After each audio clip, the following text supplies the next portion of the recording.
Кел балалар оқылық өлеңінің авторы кім? Алтынсарин. Ыбырай Алтынсарин өмір сүрген жылдары. Білем, ұмытып тұрмын бірақ. Не знаю уже.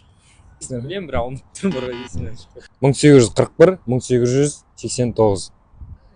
Ең үлкен және ең кіші цифрлардың қосындысы нешеге тең? 10. Ең үлкен, ең кіші. Дұрыс 9.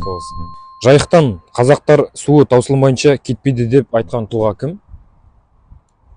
Не? Кіші жүздің ханы Әбілқайыр ма? Дұрыс Әбілқайыр хан, молодец. Сәкен Сейфуллиннің шын есімі? Мен білмейді екем. Сәкен Сейфуллин. Білмейсіңдер ма? Садуақас. Есімеппін. Міржақып Дулатұлының өмір сүрген жылдары? Өзім білмейсің? Білмеймін. 1885-1935 жылдар. 85.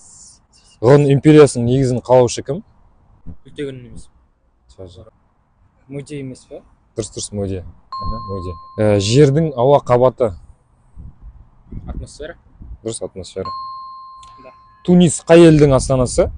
Тунис астана емес, мемлекет қой. Тунис деген астана бар ғой. Туниздің астанасы. Дұрыс Тунис астанасы. Африкадағы ең халқы көп мемлекет? Нигерия емес па? Дұрыс молодец, Нигерия.